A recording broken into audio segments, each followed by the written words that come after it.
Well, first off, my family comes from Sweden on my mother's side, and that's really the side that I know more about. But my family, just me, I am really just from Lindsberg. Ooh. Ah. This is where I've grown up. My grandmother was actually born in the White House on the corner of Lincoln and Washington. There's no one really famous in my family. I do have an uncle, my Uncle Clinton. He's my great uncle. He's one of my grandpa's uh, younger brothers, and he actually designed the parachute that helped the most recent Mars rover land safely on Mars. But other than that, there's no one famous in my family. We're low key. We're very WASP, very white Anglo-Saxon Protestant. My grandmother, for a living, she was a nurse. And first, she started off as a nurse's aide and then was a licensed nurse.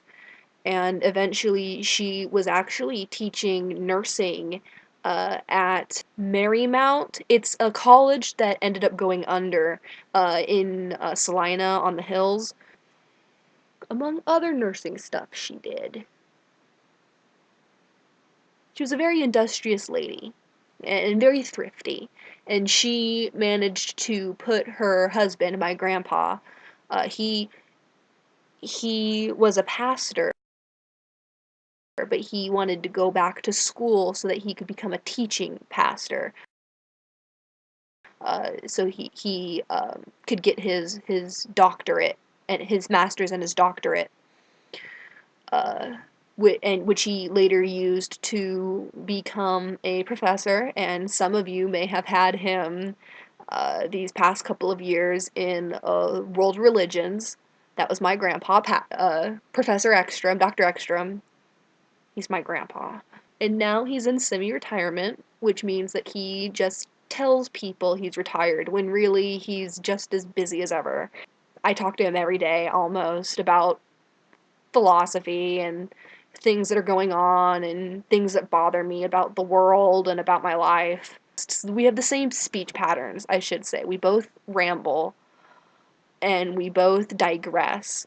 And a lot of times we'll start a sentence thinking it's going to go one direction and end up being sidetracked and never go back. We're a very Christian family. Obviously, my grandpa's a pastor.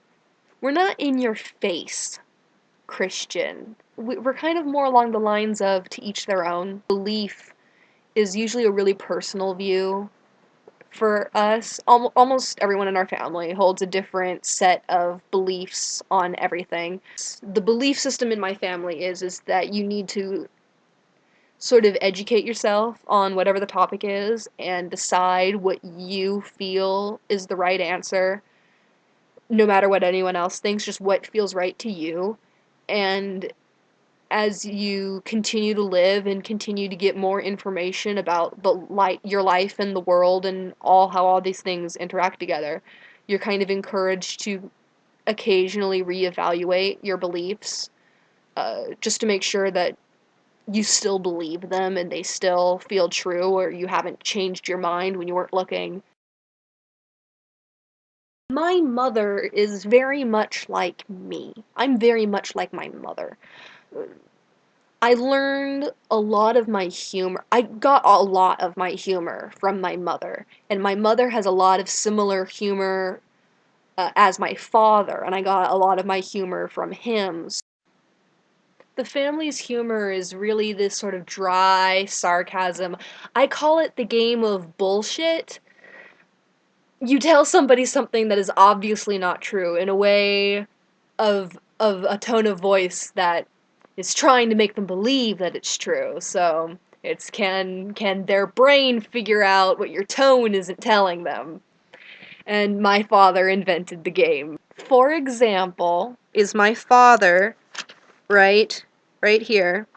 And he is at Hilningsfest, and he liked to scrapbook, so this is his little word blip in there saying, "I'm a Swedish dance instructor." He's not Swedish at all. He's Irish. My mother, the biggest thing she wanted to, I think, instill into me as I was growing up is creativity. I had a lot of it naturally and a lot of intelligence, and it drove her crazy because I was not an easy child. It was always why.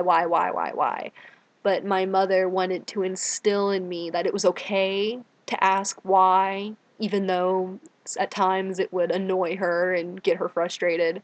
But it was always okay to ask why, and she tried to teach me how to find out the answers for myself. She also really wanted to instill in me a sense of creativity, and I got a lot of my creative ability, I feel, from her. She had a lot of it. This is a art project from when I was in preschool, but this is a Viking ship. Here's the mast, here's the triangular sail, and here's the water.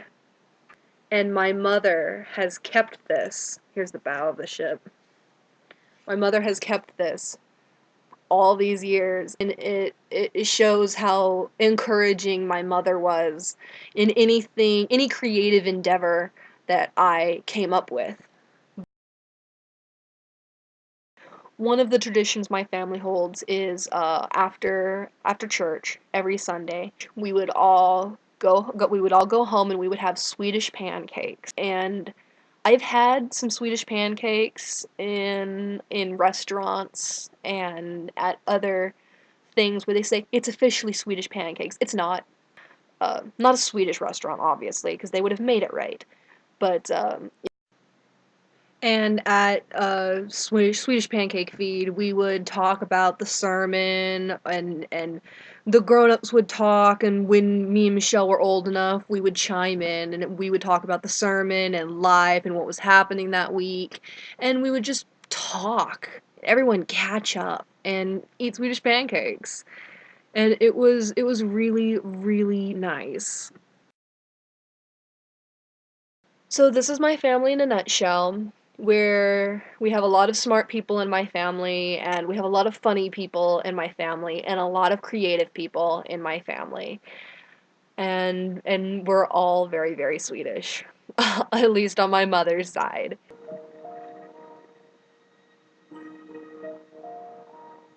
The sun will come out tomorrow. Bet your bottom dollar that tomorrow there'll be sun. Just thinking about tomorrow clears away the cobwebs and the sorrow till there's none.